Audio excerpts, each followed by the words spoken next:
আওয়ামী লীগ আর বিএনপির মধ্যে তফাৎ কি? মোটা দাগে বিএনপি আর আওয়ামী লীগ একই ক্লাস একই ধরনের। সেজন্য দেখেছেন তো ছাত্রলীগ ছাত্র দলের মধ্যে ঢুকে গেছে। হাসিনার শাসন চলে যাওয়ার পরে যারা বিভিন্ন জায়গায় চাঁদাবাদী জগলদারি করতো সেগুলো কারা নিছে? আওয়ামী লীগ আর বিএনপি একই ধরনের লোকজন করে কলে। এই দুইটা হইতেছে মেলায় হারায় যাওয়া দুই ভাই আর কি। আশঙ্কা আওয়ামী লীগ আর বিএনপিতে একটা বোঝাপড়া হইতে যাচ্ছে।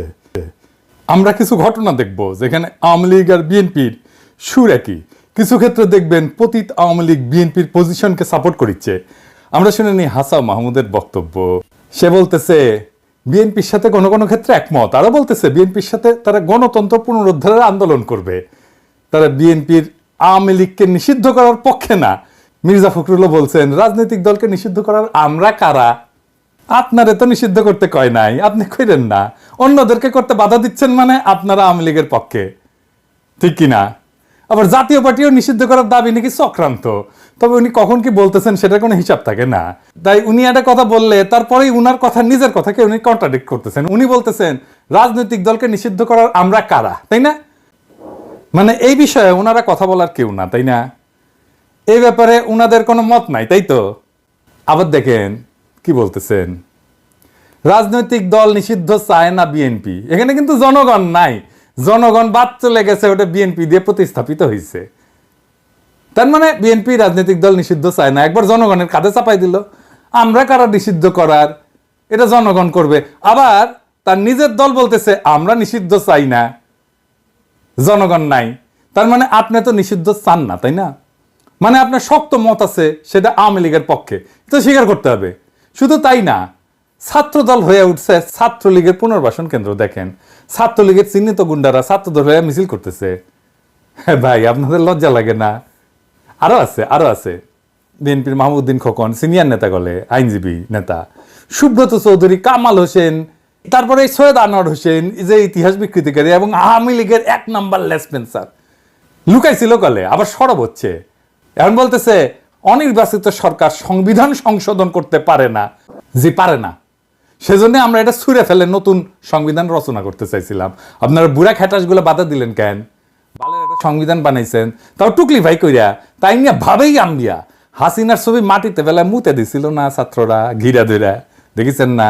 ওই সংবিধান মাটির ফেলায় মুতে দেওয়া হবে বেশি সংবিধান যেটি সংবিধান নিয়ে মিটিং শুধাবে বুড়া খাটাসগুলা, সেটি যা ধরবেন সবাইকে। এইগুলা না থামাইলে চলতেছে না।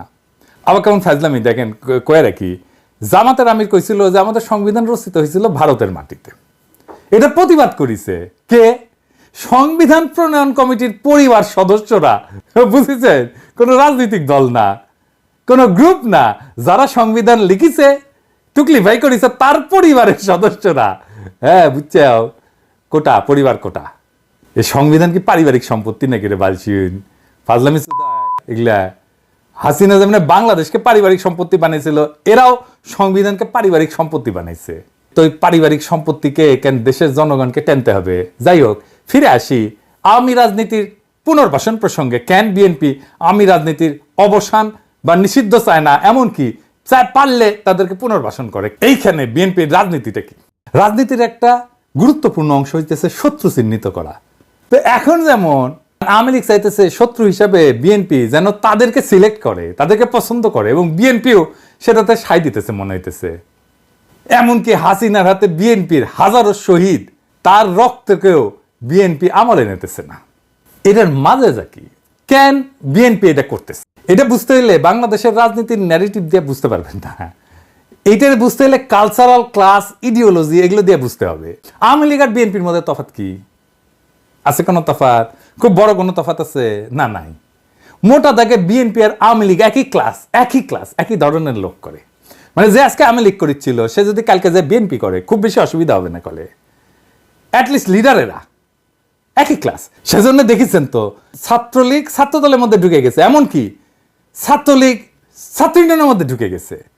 কমিউনিস্টদের ভাষায় এটা শ্রেণী, মানে ক্যাপিটালিজমের পক্ষে, তারা পুঁজিবাদের পক্ষে, তাই না? মুক্তিযুদ্ধের পক্ষে, ওয়েস্ট ঘেঁষা, পশ্চিম ঘেঁষা, ভারতের সাথে সম্পর্ক রাখার জন্য দেওয়ানা, আরবান এলিট মানে শহুরে এলিট, মধ্যবিত্ত, লিবারেল, সেকুলার, বুর্জোয়া পার্টি। ধরেন হাসিনার শাসন চলে যাওয়ার পরে যারা বিভিন্ন জায়গায় চাঁদাবাদী জগলদারি করতো সেগুলো কারা নিছে?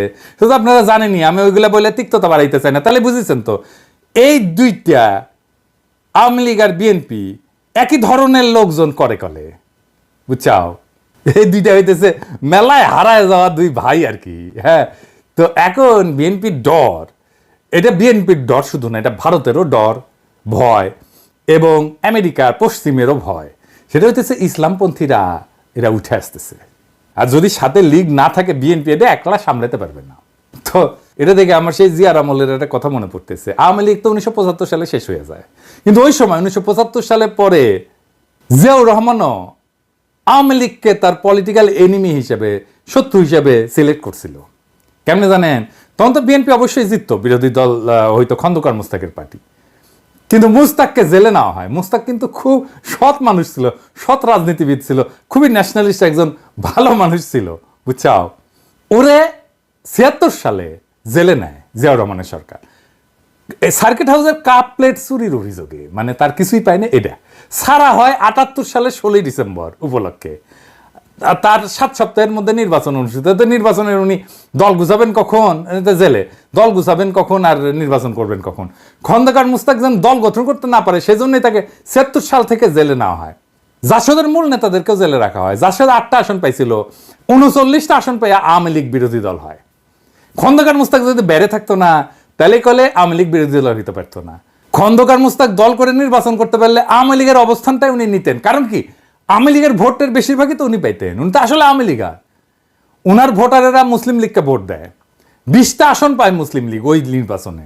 তারপরে তো হাসিনারে নিয়েই আসলো জিয়াউর রহমান।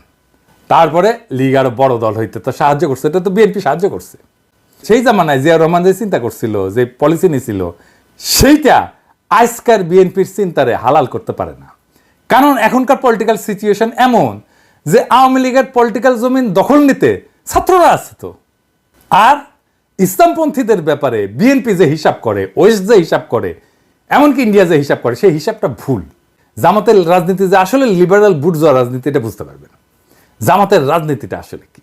মওদুদী সাহেব যেটা বলছিলেন সেটা এরকম যে লিবারাল ডেমোক্রেসি এটা ঠিক আছে, ভালোই, কিন্তু এটা কাজ করে না, ফাংশন করে না। কেন কাজ করে না? ওনার তত্ত্ব হচ্ছে যারা এই শাসনটা চালায় তারা অসৎ। যেখানে সৎ লিবারাল ডেমোক্রেটরা আছে, যেখানে দুর্নীতি কম, সেখানে লিবারাল ডেমোক্রেসি কিন্তু ভালো ফাংশন করে। কথাটা কিন্তু সত্য। ওনার এই অবজারভেশন ইজ ভেরি রাইট। তাই ওনার কথা হচ্ছে লিবারাল ডেমোক্রেসি থাকবে, কিন্তু এটা শাসন করতে হবে সৎ লোক দিয়া। এই পলিটিক্যাল এনিমি বাঁচার ক্ষেত্রে বিএনপির আশঙ্কাটা ফালতু। আওয়ামী লীগের চাইতে বেটার আওয়ামী লীগ দেশের পলিটিক্যাল সিনারিওতে হাজির আছে। বিএনপির উচিত হবে জামাত এবং ছাত্ররা যেন মেল পলিটিক্যাল শত্রু হয় তাদের, এমনটা যেন তারা ভাবতে পারে, তারাই যেন বিরোধী দল তৈরি করতে পারে। আমি বিএনপির শীর্ষ নেতাদের বলছি যে আপনারা শুধু আগামী সরকারই গঠন করবেন না, আপনারাই নির্ধারণ করতে হবে আপনারই যে আগামীর বিরোধী দল কে হবে। আপনার বিরোধী দল করতে হবে জামাত এবং ছাত্রদেরকে। তাই জিয়াউর রহমান যেভাবে তার পলিটিক্যাল শত্রু দুশ্মন সিলেক্ট করছিলেন, ওইটারে কপি করলে এখন ভুল হবে। আপনার জিয়াউর রহমানের ভিশন এবং শাসনকে অনুসরণ করেন। পলিটিক্যাল দুশ্মন উনি কারে সিলেক্ট করছিলেন সেটারই যদি কপি করতে যান তাহলে আমসালা দুইটাই যাবে। এবার আসেন দেখি ছাত্রদের নিয়ে বিএনপি রীতিমতো তো যুদ্ধে নামছে। ছোটখাটো নেতারা কইলে কথা আছিল, কিন্তু বড় নেতারা কথা কইতেছে। এই যে কথা কইতেছে এটা কিন্তু বিরোধী দল বানানোর কেচ্ছা না, এটার বড় কিছু। সেটা কি আমরা পরে দেখবো, তার আগে আমরা দেখে নেই মির্জা আব্বাস কি বলছে। উনি বলতেছেন ছাত্ররা বাপদের চাইতে সামনে আগায় গেলে নাকি দেশ ধ্বংস হয়ে যাবে। এটা কেন বললেন সেটা আমাদের বুঝে দেখা দরকার আছে।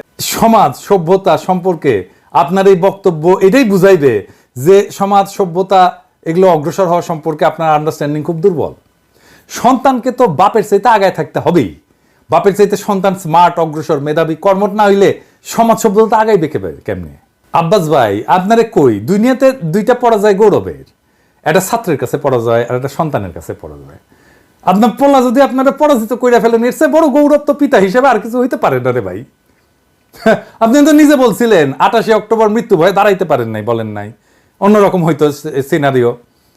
কিন্তু আজ যারা মৃত্যু ভয় উপেক্ষা করে একটা বিজয় সিনে আনলো, তাদের সাথে আপনি লড়াই করতেছেন, এদিকে আপনার মানায়? এটা এই লড়াইয়ে তো আপনি জিততে পারবেন না। আপনি কোনোদিন তরুণদের সাথে জিততে পারবেন না, এটা মাথায় রেখে। আপনি যত সিনিয়র হন, যত অভিজ্ঞ হন, আপনি তরুণদের সাথে জিততে পারবেন না। ছাত্রদের সাথে হেড অন কলিশনে যান না, এটা অনর্থক। কিন্তু কথা হইতেছে উনি কেন ছাত্রদের নিয়ে এরকম কথা বললেন? বিএনপি মনে করতেছে যে জনগণ যদি আওয়ামী লীগকে এভাবে ধ্বংস করে ফেলতে পারে, বিএনপিকে ধরতে কয়দিন? তাই বিএনপি সংবিধান রক্ষা করতে চায়, সুপ্পুকে রক্ষা করতে চায়, আওয়ামী লীগকে রক্ষা করতে চায়। বাংলাদেশের ছাত্র জনতা কিন্তু এই বিএনপির দেখানো ঈদের পরের বিশাল আন্দোলনের অপেক্ষা করেছিল না। এমনকি আপনাদের বিএনপির নিজের দলের কর্মীরা অপেক্ষা করে নাই। তারা এই ছাত্রদের আহ্বানে পথে নামছে, কাতারে কাতারে জীবন দিছে। আপনারা তো ভুট্টো সাহেবের মতো রিয়ালিটি মানতে পারতেছেন না।